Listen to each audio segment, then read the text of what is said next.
Morning class. So this is the second session of Merchant of Venice, Act 4, Scene 1.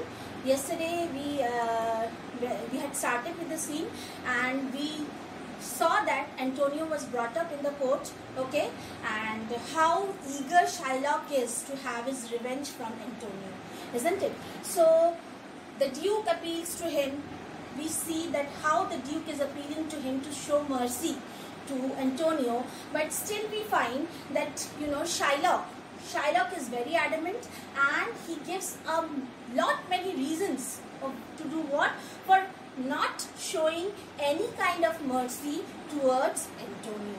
So what are the can we just recapitulate and we can just revise once what are the reasons? He says that there are many people in the world who cannot stand a gaping pig.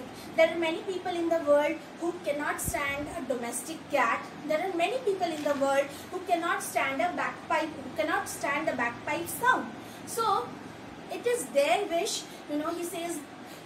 Then of the rats also, he gave the rats example that a man can that there can be one man who can give 10,000 ducats to have the rats poisoned. So he gives all the reasons as why it is up to a man, as it is his wish that what he does with his life and with his property.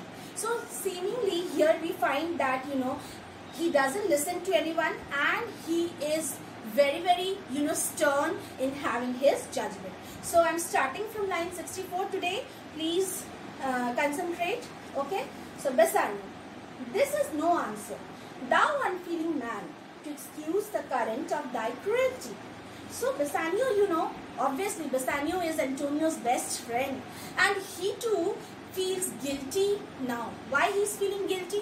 He's feeling guilty because of him Antonio is here in this court. So he's saying this is no sufficient reason you're giving to us, that for these reasons you're going to take revenge from Antonio. Okay, thou unfeeling man means without any emotions, to excuse the current of thy cruelty.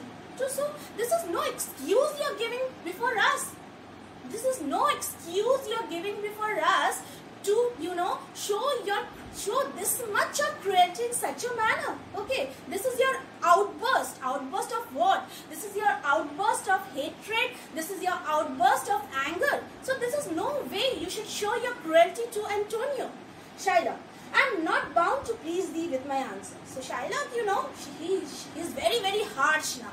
He says that I am not here to please you, to satisfy you with my answers. Bassanio, do all men kill the things they do not love? So Bassanio is trying to convince Shylock in his own way. So he says that, is it necessary that if we do not love a thing, do we kill that thing? Okay, Shylock hates any man the thing he would not kill. So Shylock is counter arguing over here, and he says that, is there any man who will not kill the thing that he truly hates? So he says, is it necessary for a man that he will not kill? If I truly hate someone, is that not so? I will not try to kill that person. Obviously I am going to try to go and murder that person. It is my intention because I hate him so much. Bassanio, every offense is not a hate at first. So every time man is, you have heard the famous proverb, to err is human. We make mistakes, isn't it, children? So here Bassanio is telling that every time we try to do a work, we commit mistakes. It is the human tendency of anyone to falter, to make mistakes. Okay, so the moment you commit mistake, it is not that you tend to hate that person. Supposing I have given you an assignment and you cannot do that assignment in the very first go, okay, very correctly. So would I scold you in the very first go? No. I would rather give you another chance. So that is what Bassanio is trying to tell him. Shylock, what? Wouldst thou have a serpent sting thee twice? So Shylock is telling me, would you allow a snake? Would you allow a snake to bite you twice? You would never do that, because snake is for us, for the human beings, it is a harmful animal. So if I have already got stung by a snake, would I allow that snake to, bite me twice? Antonio, I pray you, think you question with the Jew. So Antonio intervenes now and Antonio says that, I think you are only arguing with the Jew, which is pointless, which is simply pointless and useless. You may as well go stand upon the beach and bid the main flood bait his usual height. So here this paragraph is very, very important, children. Please mark it and keep questions come from this extract in the exam. So these examples are important. So first example is that what he gives, Antonio tells that it is very easy to do what? You go to the beach side and you command the tides in the ocean not to rise high above its usual height. It is very easy to do that. You can command nature. You can command what? You can command nature. And bid the main flood. Bid means ask the main flood, that is the tide, to reduce its usual height. You may as well use question with the wolf. Why he hath made the ewe bleat for the lamb. So you may as well, as this is the second example, you may as well do what? You may go and question the wolf. Ewe is what? Ewe is a mother sheep. You must have learned ewe and ram. Ram is a male sheep, ewe is a mother sheep. Okay, so you may as well as go and question, the lamb, question the wolf, why did he devour? Devour means what? Eat greedily. Why did he eat up the lamb? Okay, you may go and actually question the wolf. To wag their high tops and you may as well forbid the mountain pines to wag their high tops and to make no noise. This is the third example. So he tells you may also do what? You may also go and ask the pine trees which are there on the mountain tops. Those of you who have visited a hill station, or you must be watching in television also, there on the in the mountainous areas there are a lot of pine trees, isn't it, children? So you may also do what? You may also go and ask the pine trees not to sway and make noise when the gusts of heaven. What is the gust of heaven? The winds which are blowing from heaven. Okay, so he's telling you may as well as command the winds so that they do not blow across the pine trees, so that the pine trees do not make such a lot of eerie sounds. Okay, you may as well do anything most hard as seek to soften that than which what's harder.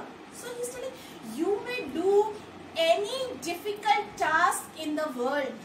You may attempt the most difficult task in the world rather than do what? Rather than soften this Jew's heart. You can do every other possible thing. You can do every other impossible thing and make it possible. But it is just impossible to do what? It is just impossible to soften this Jew's heart. Okay? Therefore, I do beseech you, make no more efforts, use no further means, but with all brief and plain conveniency, let me have my judgment. And the Jew his will. So, he's telling that I do beseech you. Beseech means what? Tell someone to do something urgently. Okay, just I pray you earnestly. Do not make any more endeavors. Do not make any more efforts. Do not take any more pains for me. Okay, use no further means. Use no other way out, because I am already trapped. I do not have any other means. I do not have any other means to get out of this trap. Okay, but with all brief and plain conveniency, let me have my judgment. So he's telling that, let it be simple as possible. Let it be simple as possible. Don't make things complicated for me right now, and let me have my judgment. Okay, and let the Jew carry on his sternest measures. Okay, let the Jew have his will. So this characteristic of Antonio, what does it show? This characteristic of Antonio shows that Antonio has already resigned to his fate. He doesn't have any will to live any further, because he knows already that he is trapped. Okay, so he doesn't have any wish to live any further, and therefore, you know, he has already resigned to his fate. Bassanio, for thy 3,000 ducats, here is 6. So see what offer Bassanio is making. Okay, in the introduction I told you that Bassanio is here, he's offering him what? He's offering him double the amount. What was the principal amount? 3,000 ducats. Here, he's offering 6,000 ducats to Antonio, which is just double. Shylock, if every ducat in 6,000 ducats were in 6 parts and every part a ducat, I would not draw them. I would have my bonds. See, such a stubborn fellow, such an adamant fellow, such a heartless villain he is, that he's telling, if every ducat in 6,000 ducats, the amount here he is offering is 6,000 ducats. So he's telling, if every ducat in 6,000 ducats were divided in how many parts? In 6 parts. So 6 into 6 is how much? 36. Okay. So he is telling, even if Bassanio is offering me 36,000 ducats right now here before me, I am going to refuse that. And instead, I will only take what? I will only take the pound of flesh from Antonio's heart. So see how he is. Duke, how shalt thou hope for mercy, rendering none? So the Duke asks, you know, that from Shylock, that how do you expect mercy from God? When you don't show mercy to others, we know, we have heard that saying, service to God is service to mankind, isn't it, children? If we do not serve other people, we do not expect that, you know, we will go to heaven. So this is what he's telling you. We always pray to God for mercy, isn't it? So he's telling that if you do not show mercy to other people, how come you are expecting that God will show mercy upon you? Shylock, what judgment shall I dread, doing no wrong? So he's telling, Shylock is telling that why should I fear God? Dread means fear.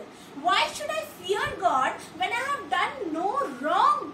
My means are legal. My ways are legal. Okay, I'm only asking here for what? I'm only asking here for justice. Okay, you have among you many a purchased slave. Again, please mark this extract, it is important. Which, like your asses and your dogs and mules, you use in abject and in slavish parts. So, these examples are important, please mark it.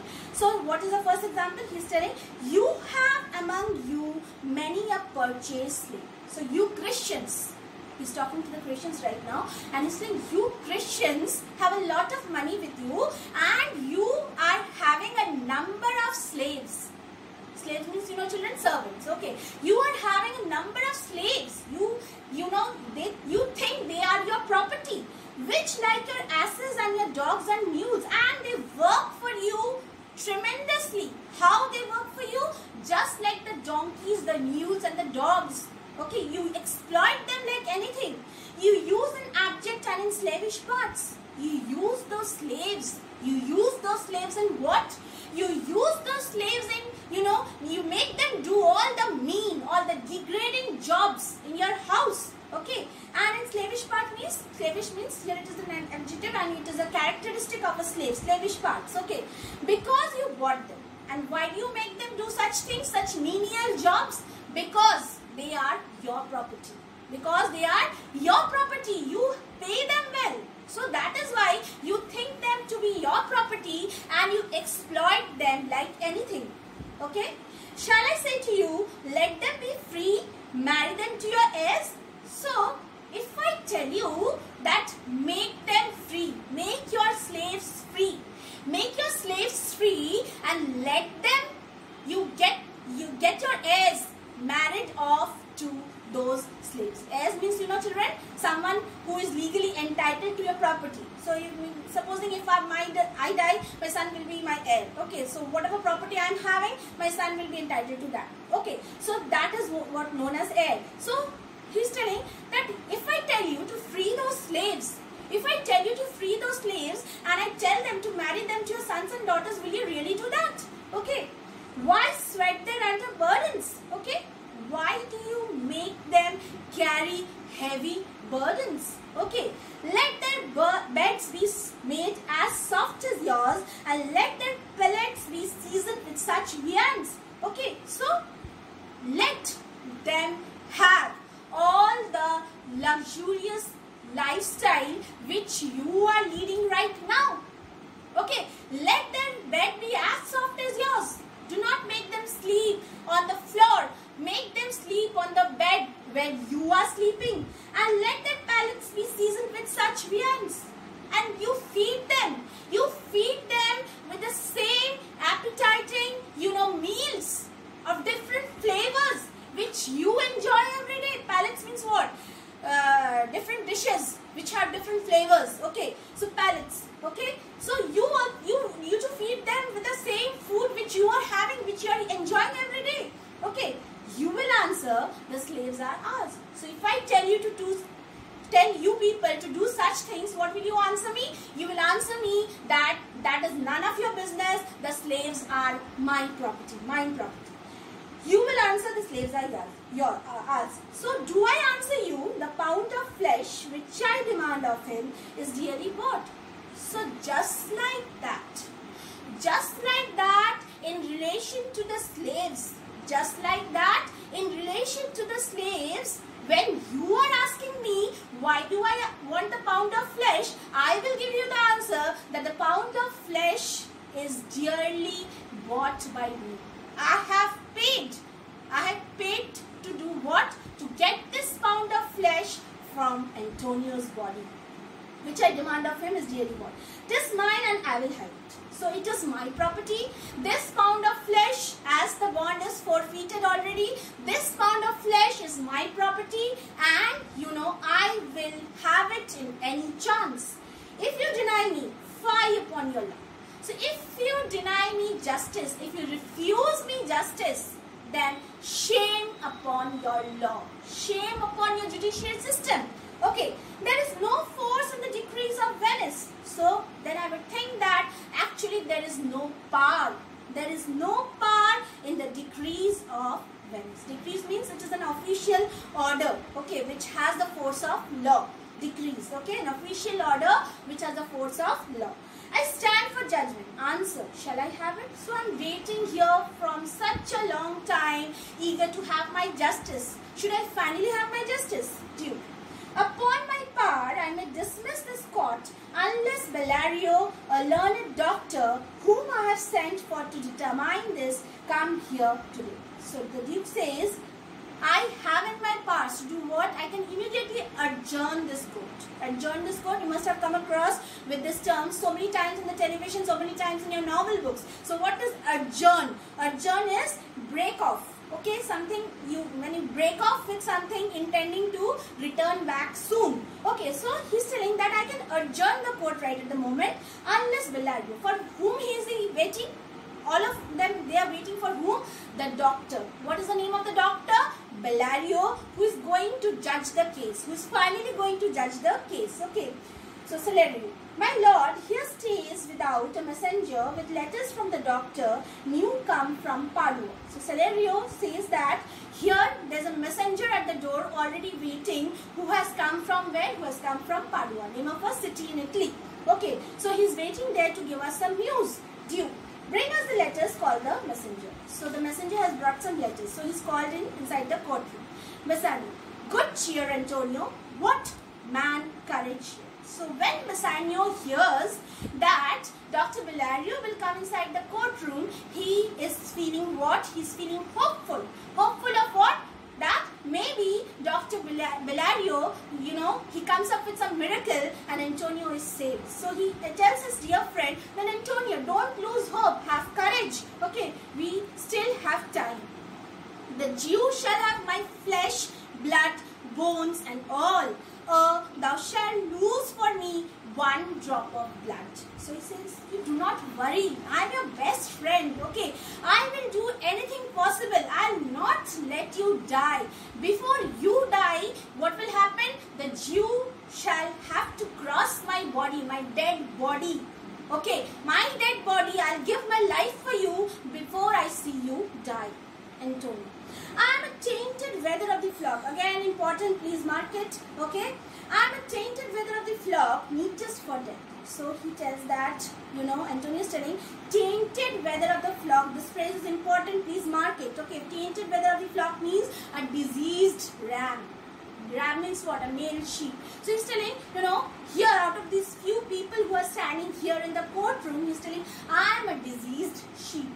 I am a diseased ram. Okay, meat is for them. And what I am suitable for? I am only suitable to die. I am only suitable to do what? I am only suitable to die. The weakest kind of fruit drops earliest to the ground. So this is the mother law's nature, children. We know that the weakest fruit, what happens to the weakest fruit, which is rotten and all? It falls, it drops down to the ground, isn't it? So he's comparing himself. Antonio is comparing himself to what? First he is comparing himself to the ram, diseased ram. Second he is comparing himself to the weakest fruit. Okay, weakest fruit which already is shattered. And so let me, you cannot better be employed, Bassanio, than to live still and write my epitaph. So he's telling that, Bassanio, do not make any further attempts. Okay, do not make any further attempts, and you have a better job for me to do right now. What is that better job? You keep yourself engaged. You keep yourself, you think about, okay, you engage your mind, and you be alive to do what? To write my epitaph. Now epitaph, children, when a person dies, especially in Christianity, they bury the body and there is a tombstone. You must have seen, okay, and you must have read in other books also. There is a tombstone where, some inscriptions, some good lines are written about that person. Okay, so he's telling you better do that job. Think about what you're going to do, what you are going to do after I die, and what you're going to write in my epitaph. Enter Nerissa, dressed like a lawyer's clerk. Duke. Came you from Padua, from Bellario? So the Duke questions Nerissa. So Nerissa, we already have read in the previous scene that Nerissa and Portia, they are dressed as what? They are dressed as Nerissa is dressed as the clerk and Portia is dressed as the lawyer. They have come here to save Antonio's life. Okay, so Nerissa, she is in the attire of a boy dressed as a clerk. So Nerissa says from both, my lord, Bellario greets your grace. So the Duke asks Nerissa, they are not able to recognize. Okay, they are not able to recognize Nerissa. So, and he asked her that, have you come from Dr. Bellario? Do you have a message from Dr. Bellario? So she gives a letter. Bassanio, why dost thou whet thy knife so earnestly? So Bassanio asks Shylock, why are you keen? Why are you sharpening your knife so earnestly? Okay, Shylock, to cut the forefeature from that bankrupt. So Shylock says, I am, sharpening my wife to do what? I am sharpening my wife to cut that pound of flesh. What is the forefeature over here? The pound of flesh. Okay. So I am sharpening my wife to cut the pound of flesh from that bankrupt there. Who is the bankrupt over here? Antonio. Antonio is the bankrupt who has lost everything. Okay, all his ships are shipwrecked and he is left with no money. So that is why he is bankrupt. Okay. He has lost the bond also. Gratiano. Not on thy soul, but on thy soul, harsh Jew, thou makest thy knife keen. So he's telling that, Gratian is telling, not on thy soul. Now children, please remember, this soul, S-O-L-E soul and S-O-U-L soul, these two pronunciation is same, but spellings are different, meanings are also different. This is an example of what? Homophone. Okay, you must have read in the junior classes. Okay, so not on thy soul. What is this soul? S-O-L-E soul, the undersurface of your foot, sole, or the undersurface of your shoe, that is known as the sole. This soul, S-O-L-E soul. And but on thy soul, S-O-U-L. What is this soul? Your inner spirit, which remains immortal even after you die. Okay, so he's telling that not on thy soul, but on thy soul, harsh Jew, thou makest thy knife keen. So you're not sharpening your knife on the sole of your shoe, but you're sharpening your knife where? In your soul, in your spirit. But no metal can, no, not the hangman's axe, bear half the keenness of thy sharp envy. So he's telling that not even the axe of the hangman, not even the axe of the hangman could ever become so sharp as what? As your malice. As your malice. Malice means, children, if you try to harm someone very earnestly. Okay, so it's telling the sharpness of your knife. Okay, the sharpness of your knife is more sharper than whom? Than the hangman's axe. What does the hangman do? In those times, children, what happened? You know, the criminals were executed, okay, by hanging. The criminals were executed by hanging, and the political prisoners or the noble prisoners, they were beheaded by the axe. So the hangman used the axe to behead their heads off their body. Okay, so that is why he's telling that, you know, that axe's sharpness is less sharp than the sharpness of your knife.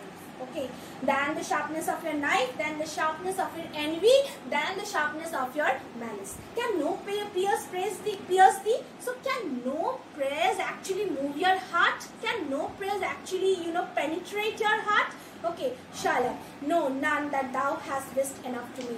So, no, none of your high intellect talks, none of your high intellect talks, none of your high intelligent level talks, none of your prayers can actually move my heart. So we'll stop here today, children. Please revise and come for the next session. Thank you.